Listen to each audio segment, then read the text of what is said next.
नमस्कार दोस्तों, आप सभी का हमारे चैनल प्राचीन ज्ञान वैदिक ज्ञान में आपका स्वागत है।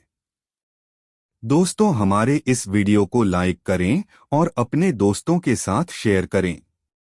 जय मां लक्ष्मी। धन के देवता कुबेर की जय। हिंदू धर्म की मान्यताओं के अनुसार सप्ताह के प्रत्येक दिन का अपना महत्व होता है।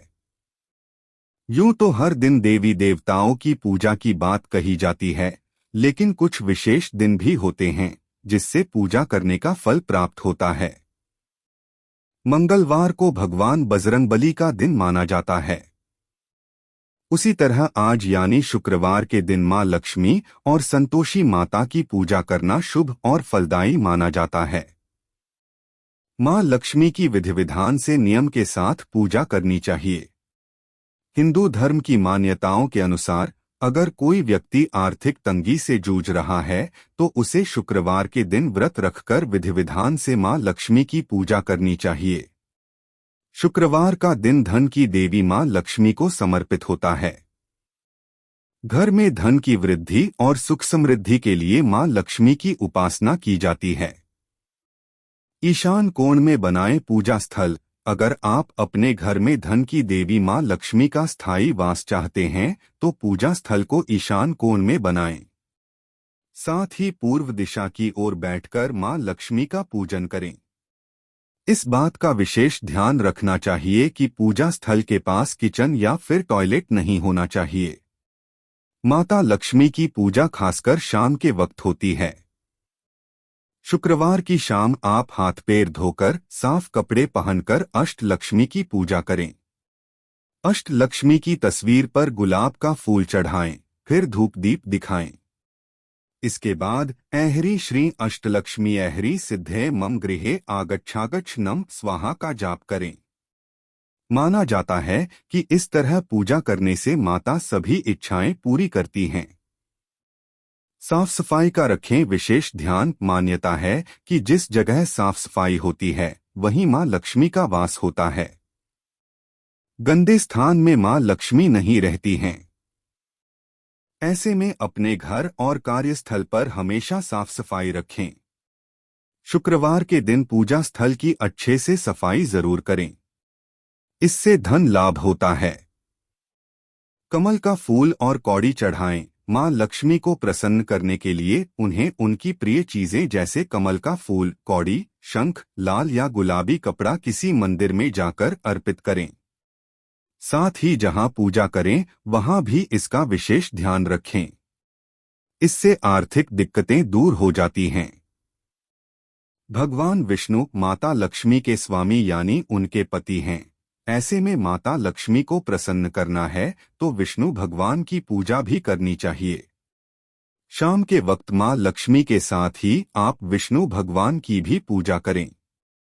माना जाता है कि गहरे गुलाबी रंग के कपड़े में श्री यंत्र और मां अष्ट लक्ष्मी की तस्वीर स्थापित कर इस दिन पूजा करने से घर में संपन्नता आती है।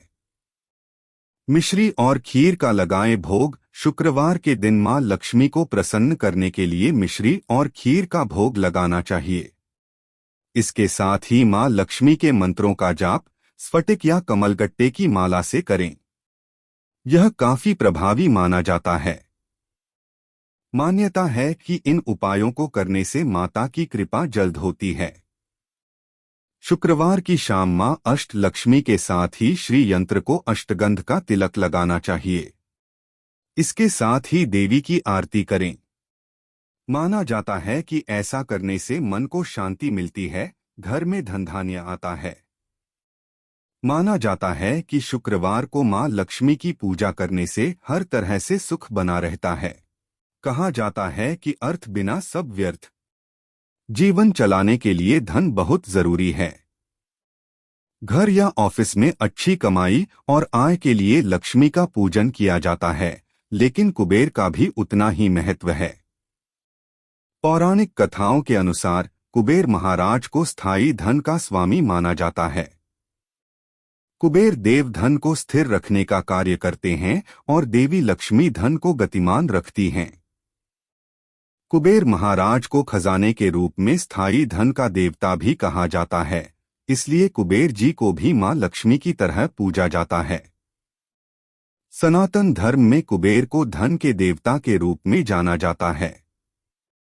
धनतेरस के दिन कुबेर देव की पूजा करने का विशेष महत्व है। मान्यता है कि इस दिन कुबेर देवता की पूजा करने से व्यक्ति के जीवन में कभी भी आर्थिक संकट उत्पन्न नहीं होता। दोस्तों, धन के देवता कुबेर की पूजा श्री सूक्त के पाठ की विधि धन प्राप्ति के लिए सर्वोत्तम मानी जाती है। इसका पाठ करने से भक्त देवी लक्ष्मी को प्रसन्न कर उनका आशीर्वाद प्राप्त कर सकता है। ऋग्वेद में लक्ष्मी जी की पूजा के लिए श्री सूक्त के प्रभावशाली मंत्रों का उल्लेख किया गया है। यदि व्यक्ति शुक्रवार के दिन देवी लक्ष्मी की पूजा करता है और पूजा के बाद श्री सूक्त का पाठ करता है तो देवी लक्ष्मी की कृपा खूब बरसेगी। श्री सूक्त के पाठ से मां लक्ष्मी प्रसन्न होती हैं, जिससे जातक को सुख समृद्धि की प्राप्ति होती है। पौराणिक मान्यताओं के अनुसार कुबेर लंकापति रावण के सौतेले भाई हैं।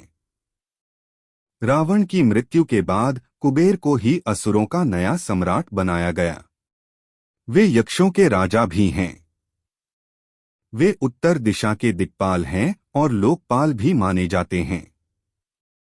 इनके पिता महर्षि विश्रवा थे और माता देववर्णिनी थीं।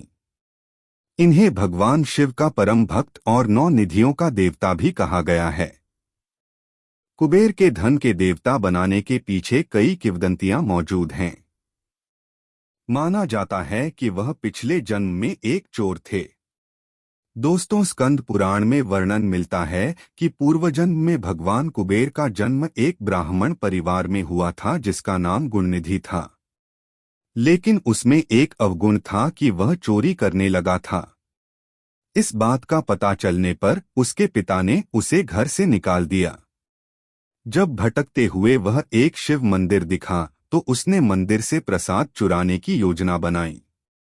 वहां एक पुजारी सो रहा था, जिससे बचने के लिए गुणनिधि ने दीपक के सामने अपना अंगोछा फैला दिया।